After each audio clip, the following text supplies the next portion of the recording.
올해로 6.25 전쟁 71주년을 맞이하게 됩니다. 그 참혹했던 전쟁의 역사도 70년의 세월이 지났습니다. 아무리 세월이 지났지만은 우리는 그 날을 잊을 수가 없습니다. 동족 상잔에 피를 흘렸던 이유 없는 그 참상의 날을 우리 민족은, 우리 백성은 쉽게 잊어서는 안 될 것입니다. 현재 지구상에 유일한 분단 국가로 남아있는 한반도가 하루빨리 통일되기를 바라는 것이 전 국민의 바람이 아닌가라고 생각합니다. 통일이라 말하면 가장 모범적인 케이스가 독일이라 그렇게 생각을 합니다. 서독의 브란트 수상이 동독에 가서 정상회담을 합니다. 그리고 20년의 세월이 지난 이후에 동과 서가 통일을 이루게 되지요. 시작은 브란트가 합니다. 그런데 열매는 콜이 거두게 됩니다. 독일은 동과 서로 양분되어 있었지만은 그들은 서로 방송을 자유롭게 들어서 익히 잘 알고 있는 상대였습니다. 그러나 우리는 서로 극단적입니다. 폐쇄적입니다. 우리는 지금도 남북이 서로 원수처럼 적대시하고 있지 않습니까? 사람이 살아가는데 형통하고 평안하고 배부르고 건강해야만 은혜가 되는 것은 아닙니다. 사람이 살아가는데 소망이 있어야 되고 평안도 있어야 되지만은 한편으로는 고난도 있어야 됩니다. 예수님께서도 말씀하시기를 우리가 영광을 얻으려면 무엇도 받아야 한다, 고난도 받아야 한다라고 말씀하고 있지 않습니까? 오늘날 남한의 발전은 우리에게 상대하기 어려운 강한 적이 있었기 때문에 가능한 것이었는지 모르겠습니다. 그래서 하나님은 우리 성도들에게도 우리 신앙인들에게도 때로는 강한 적을 보내시기도 합니다. 왜 그럴까요? 그래야 항상 기도하고 깨어있기 때문입니다. 북한은 분명히 우리의 적입니다. 이스라엘에게 있어서 애굽이 적인 것처럼 우리에게도 언제나 긴장을 가져다 주는 적이 있습니다.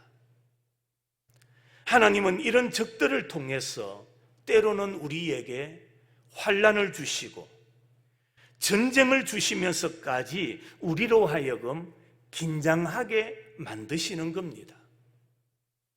그렇게 볼 때에 전쟁, 우리가 환영할 일은 아니지만은 그것 또한 우리 신앙인들에게는 하나님을 알아가고 하나님을 바라보게 하는 하나의 복이라고 여길 수도 있습니다. 그러므로 우리는 너무 인간주의에 매달리면 안 됩니다. 사람들이 하는 말들 가운데 하기 좋아하고 듣기 좋아하는 문장이 있습니다. 나에게는 불가능이란 없다. 하면 된다. 사람들은 그렇게 이야기를 합니다. 또 그런 이야기를 듣고 싶어 합니다. 한편으로 보면 용기 있는 말 같고 또한 원대한 꿈을 품은 말 같지요. 그런데 여러분은 어떻습니까? 나에게는 불가능이란 없다, 하면 된다, 이 말에 대하여 여러분은 어떻게 생각하십니까? 신앙적으로 보면, 성경적으로 보면 그렇게 올바른 말은 아닙니다. 어떻게 인간에게 불가능이 없고 무엇이든지 다 하면 된다는 말입니까? 어느 정도는 인간의 노력이 필요한 것은 사실입니다. 하지만 사람이 어떻게 궁극적인 일을 할 수가 있습니까? 이 모든 것은 인간주의의 발상이라는 것을 깨달아야 됩니다. 인간주의로 가니까 수단과 방법이 나오고, 인간주의로 나가니까 부작용이 생기는 겁니다. 사람이 어떻게 역사를 만들어 갈 수가 있습니까? 하나님께서 인간을 통하여 역사를 이끌어 가시는 겁니다. 인간은 하나님께서 역사의 주인이 되시는데, 그 역사의 주인 하나님의 일하심의 도구에 불과한 것이 우리 인간이라는 사실을 깨달아야 됩니다. 역사를 인간이 이끈다고 생각하는 것이 바로 인간주의입니다. 오늘 본문은 전쟁은 누가 하는가? 전쟁의 결과는 누가 주시는가? 인간의 능력 어느 정도인가? 그것을 우리에게 보여주시는 말씀입니다. 오늘 본문에 보면 기드온이 등장합니다. 기드온. 우리는 기드온이라 하면 용사를 제일 먼저 떠오르게 합니다. 아주 큰 능력을 발휘한 사람 기드온이라 그렇게 생각을 합니다. 그런데 본문을 보세요. 기드온이 무슨 용사며 어떤 큰 능력을 발휘했습니까? 오늘 본문은 전쟁을 하는데 인간의 역할이 무엇이며 하나님이 하시는 일 앞에 인간의 역할은 어느 정도인가? 그것을 우리에게 보여주고 있습니다. 오늘 본문에서 이스라엘이 미디안과 전쟁을 하게 됩니다.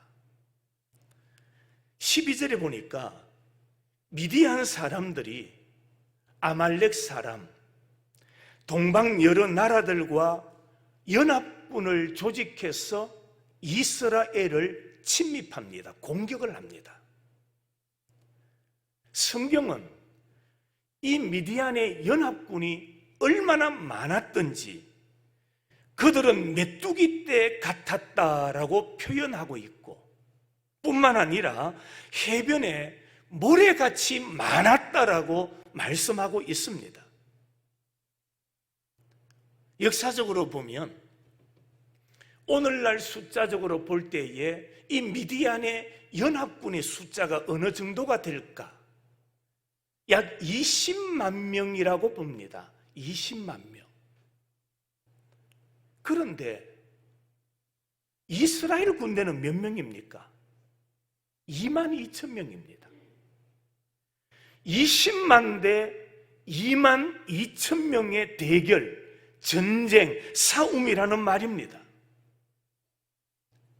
2만 2천 명을 가지고 어떻게 20만 명과 전쟁을 치를 수가 있겠습니까?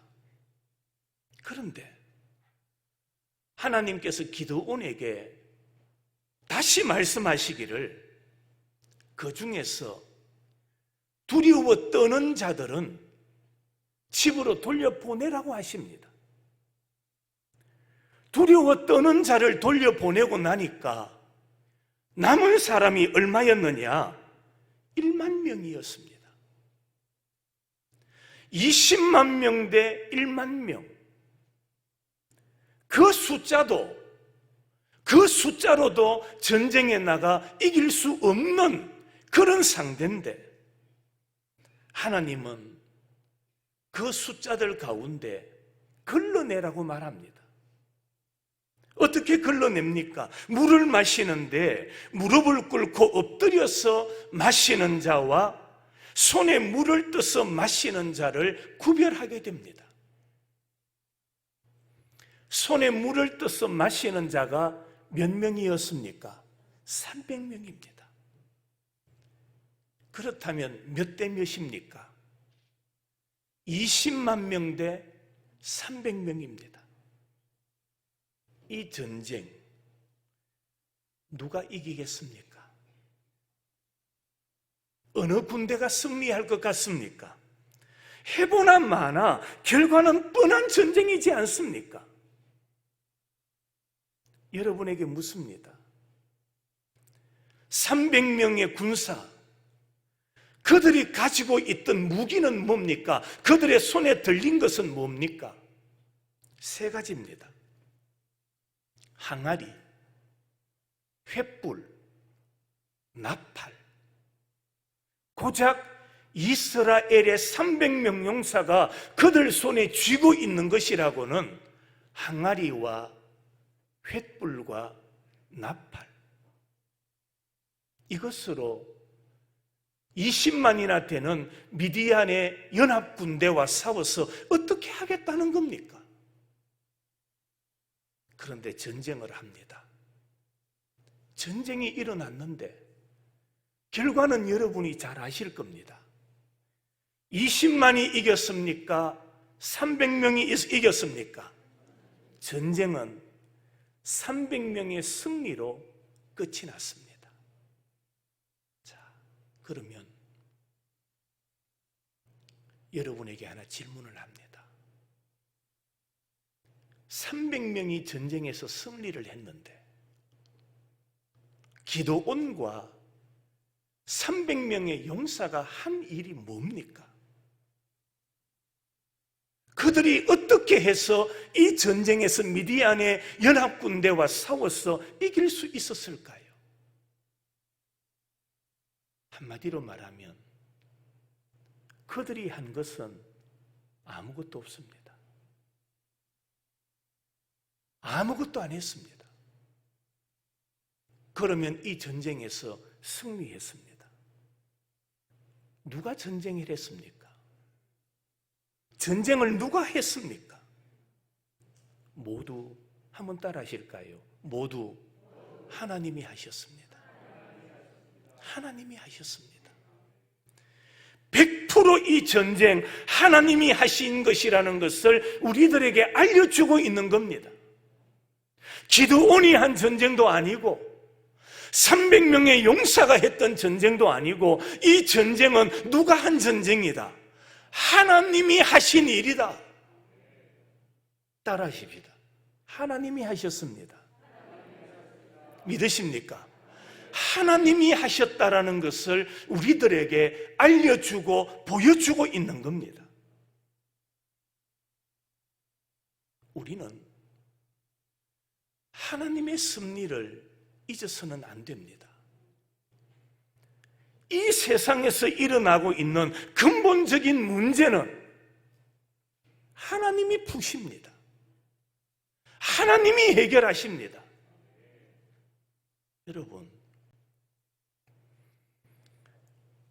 남북이 나뉘어질 때에 남쪽과 북쪽에 큰 지도자 한 사람씩 있었습니다. 북쪽에는 김일성이고요, 남쪽에는 박헌영이라는 사람입니다. 이 박헌영이라는 사람의 출신은 충청도입니다. 충청도 예산인가 그럴 거예요. 이 사람이 이 남쪽 땅을 북쪽과 하나 만들려고 국민들에게 투표까지 했답니다. 무슨 투표인지 아십니까? 자유주의를 원하느냐, 공산주의를 원하느냐. 그런데 전 국민이 투표를 했는데 무엇을 선택했을까요? 천만에요. 78%가 공산주의를 선택했습니다. 아무리 많은 사람들이 공산주의를 선택해도 하나님께서 이 민족을 붙잡아 주셨습니다. 공산주의는 안 된다는 겁니다. 아무리 많은 사람들이 10명 중에 8명이 당시에 공산주의를 선택했다 할지라도 하나님은 사람의 선택을 따라 이 나라를 버려두지 않으셨습니다. 결국에 박은영은 남쪽에 있지를 못하고 북쪽으로 갔습니다. 성도 여러분, 전쟁은 하나님께 속한 것이고 나라는 하나님이 지켜주셔야 됩니다. 하나님이 지켜주시지 않으면 파수꾼에 깨어 있으면 뭐하다고요? 헛되다라고 말씀합니다. 1815년 6월 18일에 있었던 워털루 전쟁. 이 전쟁에서 나폴레옹은 승리를 장담했습니다. 내일 전투를 위해서 밤새 진지를 구축하고 나폴레옹은 곳곳마다 무기를 배치합니다. 내일이면 승전고, 승리의 빵빠레를 부를 것이다라고 생각하고 그 밤을 지냅니다. 그런데 그 밤에 어떤 일이 일어났는지 아십니까? 큰 소나기가 내립니다. 진지를 파고 곳곳에 무기를 배치했지만은 총 한 번 쏘지 못하고 모든 무기들이 물에 수장되고 맙니다. 여러분, 그 밤에 그런 소나기가 내릴 것을 누가 알았겠습니까? 호언장담하던 그곳에 하나님께서 소나기를 내리셨던 것입니다. 여러분도 보셨는지 모르겠습니다. 이야기는 많이 들으셨을 거예요. 1997년도에 제작된 영화 타이타닉입니다. 아일랜드에서 뉴욕으로 향하던 세계 최고의 선박 타이타닉호입니다. 그 영화는 인간의 역할이나 능력이 어느 정도인가를 보여주고자 했던 영화지요. 타이타닉호, 당시에 인간이 만든 가장 큰 배입니다. 사람들이 이 배를 만들어 놓고 이 배는 어떠한 일이 있어도 끄떡없다라고 장담하던 배입니다. 아무런 일을 당하지 않는 그런 배라고 자랑하던 타이타닉호입니다. 자만하고 교만했던 것입니다. 그런데 그 큰 배가 얼음 조각 하나를 이기지 못하고 부딪혀서 구멍이 납니다. 결국에는 그 배가 바다에 가라앉게 되지요. 하나님께서 하시고자 하면 핵, 벼락, 대포 같은 것으로 심판하지 않으십니다. 하나님은 자연을 통해서도 얼마든지 쓸어버리시는 하나님이십니다. 하나님이 하시는 일 앞에 인간은 속수무책이라는 사실을 깨달아야 합니다. 인간의 생각도 중요합니다. 원대한 꿈을 안고 미래를 계획하고 포부를 가지는 것도 중요합니다. 그렇지만 우리는 오늘 본문에 등장하는 기드온과 그의 300용사의 역할을 깊이 생각해야 됩니다. 우리는 인간적인 생각을 버려야 됩니다. 모든 것을 사람들이 했다는 생각이 자만이고 무지이기 때문입니다. 그러면 우리의 삶 가운데 역사하시는 하나님의 뜻과 섭리를 우리는 도외시하게 됩니다. 성도 여러분, 하나님의 섭리를 진실하게 의지하며 살아가는 태도가 우리 성도들에게 필요합니다. 매년 6.25가 되면은 우리 성도들이 많은 것을 생각하게 됩니다. 그때 정말 하나님께서 함께 하시지 않았다면 우리나라가 어떻게 되었을까요? 지금 우리나라가 얼마나 좋은 자유를 누리고 있습니까?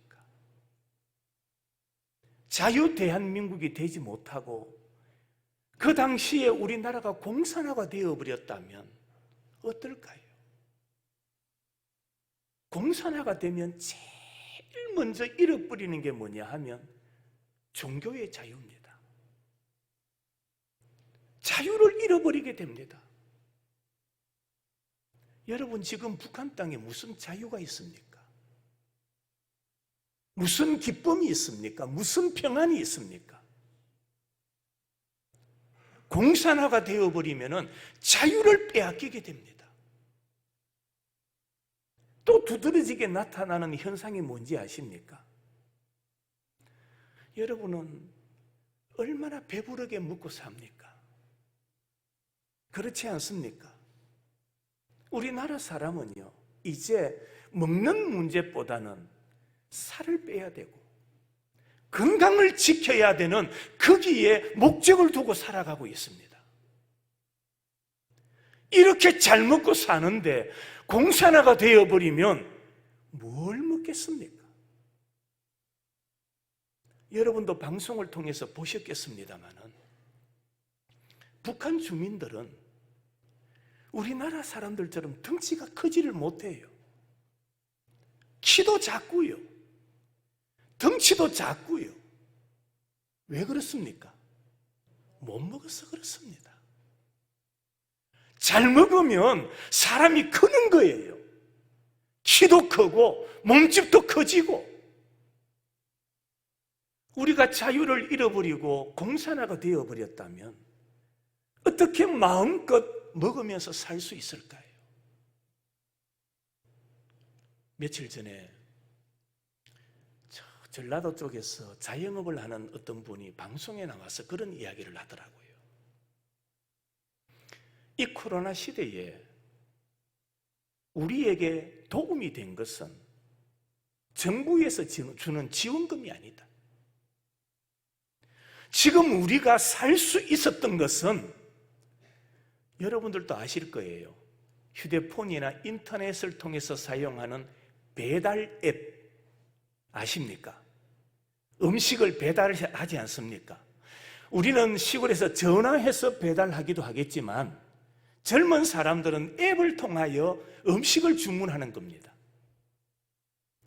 우리가 이런 어려운 상황 속에서도 오늘날까지 폐업하지 아니하고 생존할 수 있었던 것은 바로 배달 앱 때문입니다. 그러면서 정부를 향하여 비판하기를 정부가 우리를 향하여 줬던 지원금 때문에 오늘날까지 우리가 생존할 수 있었던 것이 아님을 알아야 됩니다. 여러분, 무엇이 생각납니까? 오늘 우리가 살아가는 것은 우리의 힘이나 우리의 노력이나 우리의 땀 흘림이 아니라는 것을 깨달아야 됩니다. 우리 대한민국이 이렇게 자유롭게 잘 살 수 있는 것은 누가 뭐라 해도 비판하고 손가락질하는 자가 있어도 분명한 사실 하나는 한번 따라 하실까요? 하나님의 은혜입니다. 한 번 더 하십시다. 하나님의 도우심입니다. 믿으십니까? 누가 뭐라 해도,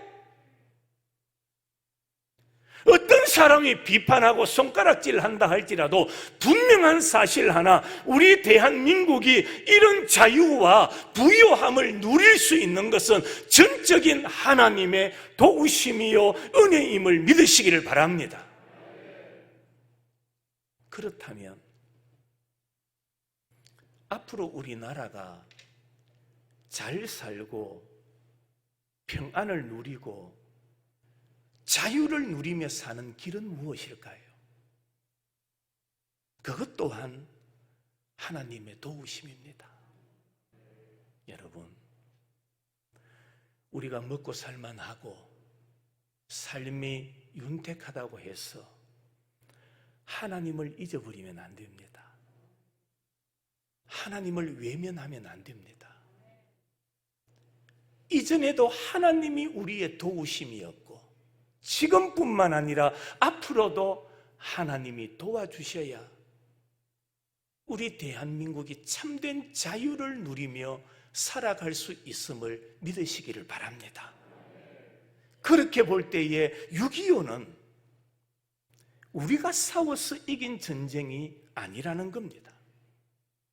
하나님의 섭리였습니다. 하나님의 도우심이었습니다.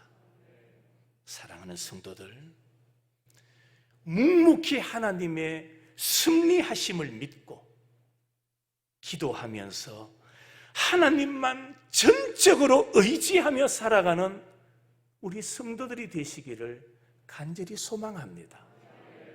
왜요? 하나님이 우리의 인도자가 되시기 때문입니다.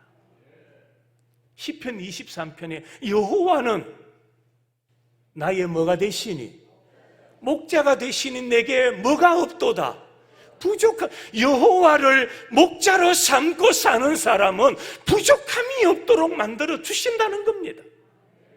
우리나라가 꾸준히 복음의 나라가 되어야 되고 말씀을 사랑하는 나라가 되어야 하는 이유가 뭡니까?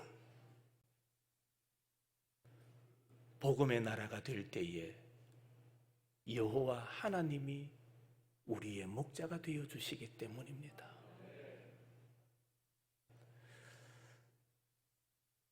여러분, 우리 대한민국에 태어났음을 감사하시기 바랍니다. 감사하고 계신가요? 대한민국에 태어난 걸 감사하셔야 돼요. 오늘 지휘하신 손집사님 북한에 태어났다면 어쩔 겁니까? 어떡할 뻔했습니까? 우리 다가 그렇잖아요. 자유 대한민국에 태어나지 못하고 북한에 태어났다면 얼마나 아플까요?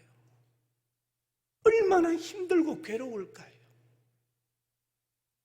자유 대한민국, 하나님을 섬기는 나라에 태어나게 하시고 이곳에서 자유를 누리며 살게 하시고 이곳에서 하나님을 예배하며 하나님을 섬기며 살아갈 수 있게 하심을 감사하시기를 바랍니다. 감사하셔야 돼요. 우리가 이런 감사를 누릴 뿐만 아니라 우리 자녀들, 우리 후손들도 우리가 누리는 이 아름다운 자유를, 평화로운 자유를 누릴 수 있도록 그들에게 자유를 물려주는 자가 되어야 하지 않겠습니까?